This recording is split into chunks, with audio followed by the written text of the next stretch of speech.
Good afternoon. Hi, my name is Megan Cross. I am a second-year business school student and the outgoing co-president of the Columbia Entrepreneurs Organization. It's the hub for all things entrepreneurship in the business school.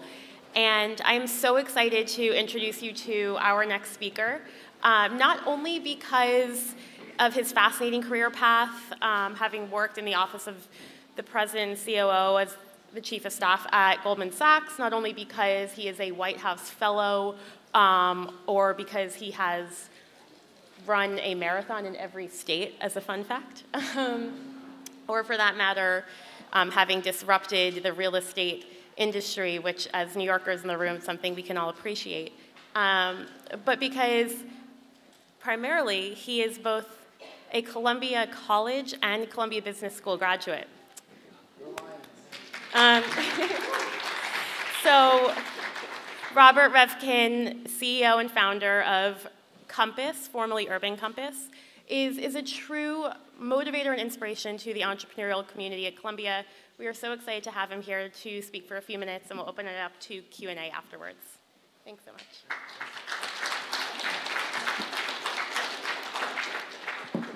So thank you. It's a pleasure to be here. I'm going to be incredibly brief because I know you have a long schedule of events.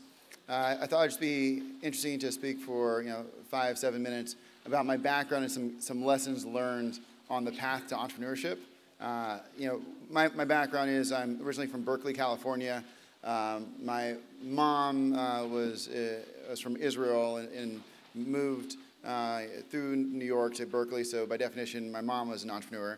Then I went through 7 nonprofits, including the Network for Teaching Entrepreneurship, which taught me how to be a disc jockey at a very young age. And in high school, I paid my way through private school being a DJ.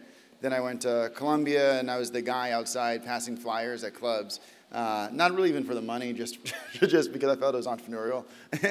But I didn't do it for more than 2 months, but it was fun. And then I went to McKinsey, went back to Columbia Business School, go Lions, went to Lazard doing mergers and acquisitions for a little while, spent a year as a White House Fellow and Senior Advisor to the Secretary of the Treasury, and then went to Goldman Sachs for 7 years, 5.5 doing private equity, and a 1.5 as Chief of Staff to the President of the company. During that time, I founded a nonprofit called New York Needs You, which is now America Needs You, serves over 1,000 students a year who are first in their family to go to college and providing them with career development, as well as a charter school. And also ran these marathons to help fund those efforts. I raised $1 million by running the marathons to help fund those philanthropic efforts. But ultimately, I decided to leave to go start Compass, which is a technology-powered real estate brokerage. So it merges the best of Zillow with the best of what you call kind of Corcoran element. It provides data-driven advice to clients, as opposed to just, hey, this is a good place for you.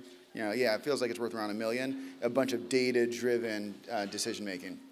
And a lot of technology, particularly for the agents. So like 90% of what we do is on the agent side, 10% on the consumer side. But through agents, definitionally, you're only doing things for agents, for customers. So they're kind of our distribution channel.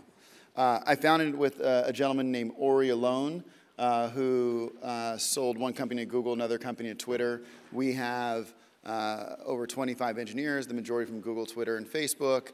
We raised the largest seed financing round in 2012 for $8 million. Then the next year, a $25 million round, and last year a $40 million round.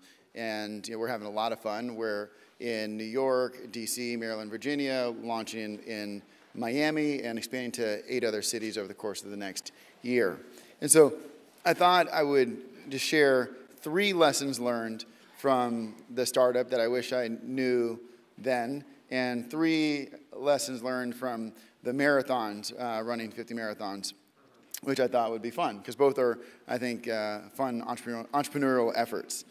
So on the Compass side, I say first, I wish I would have known about something that I now call the shower test, which is if you're not so passionate about your job that you think about it in the shower, you should go and do something else, because you will never be great at what you do if you don't think about it in the shower.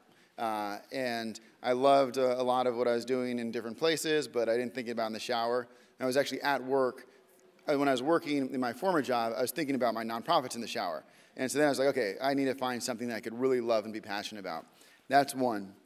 Two, when you're hiring in a startup, one of the most underlooked qualities I believe people assess is the glass half full test. I may have coined that. And what that means is, there are certain people who see everything, no matter what, as positive. And there's certain people that see everything, no matter what, as negative, if on the extremes, right? In a startup where things are changing definitionally, because it's a startup, it should change every week, you need people who will see it as glass half full, and if they don't agree with it, then they say, oh, but here's another idea. Here's how you can fix it. Here's a solution. Well, maybe we can do that. Not someone who just complains and brings everyone else down. Culture is too important, and you just really cannot, you cannot sacrifice on that, even for someone really talented. And then lastly, I think a mistake that a lot of people made, fortunately, we did not, I didn't make, is don't be greedy.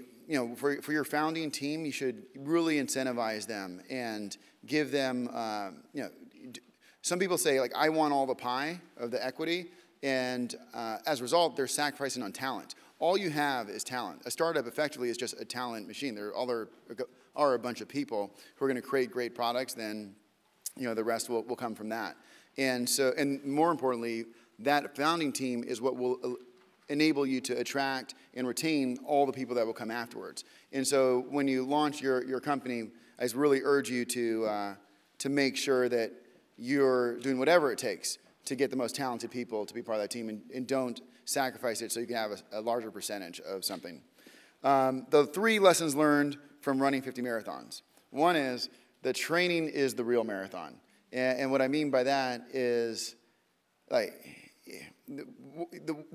the difference on the end product on being the best you can be versus the worst you can be on that day is very small. Like, in the context of a 3-hour marathon, maybe 10 minutes, maybe.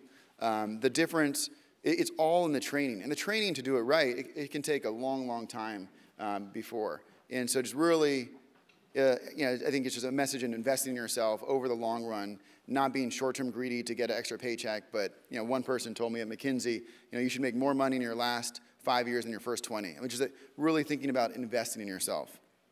2, run slow to run fast. This comes from my coach, Coach Tony Ruiz. And what that means, and this is a good one, is that in a marathon, if you do it right, you should be running the second half faster than the first half. I promise you 90% of people are running the first half faster than the second. And so they run that first 1 or 2 miles so fast that they burn themselves out. If you ever run a marathon, trust me, the goal is those first 3 miles, you should feel painfully slow. Painfully. That is the only way that you know if you're going to be successful. But most people just burn out, and then it's a kind of a very difficult challenge. Unfortunately, I didn't learn that until the 49th marathon. But that's why I went from 4 hours on average to breaking 3 hours for the first time in number 50 in New York. And the same thing in the context of a startup. You can't burn people out. You can't go too fast in the beginning. It's not about just next month. It's about 2, 3, 4, 5 years from now.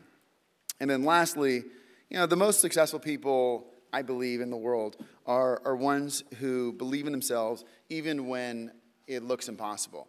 And that take all the negativity, the doubt, but just keep on bouncing back. It's a different version of the glass half full test. It's like insatiable, psychotic optimism that tomorrow's going to be better than today.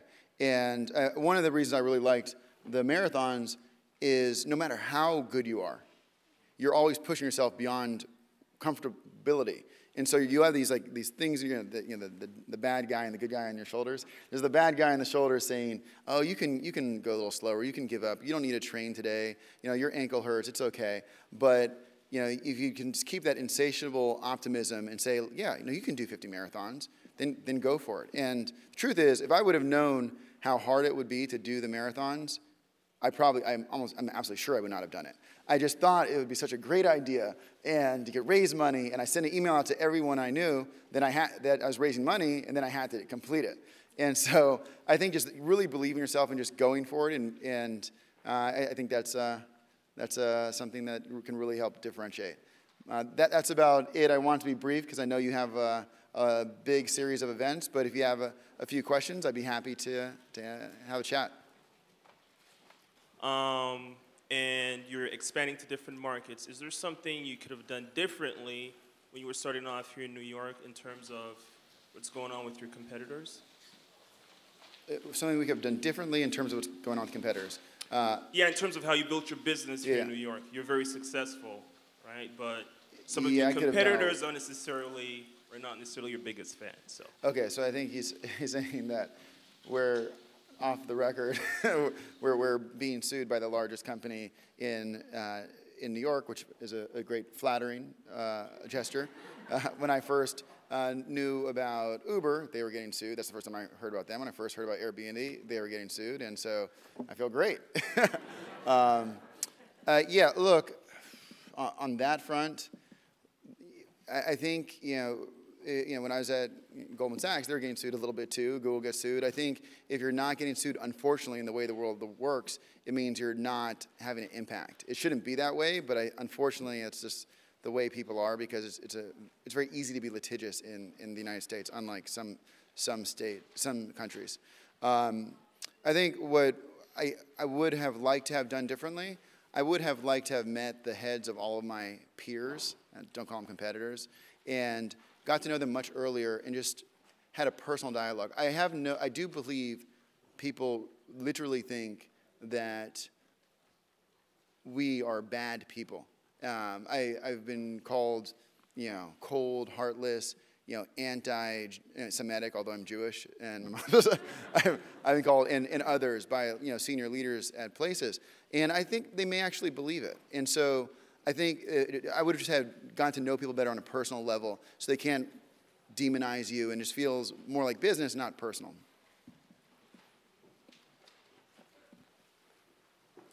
But I'm glad you heard about me. Sorry, you heard about me because I'm getting sued. That's great.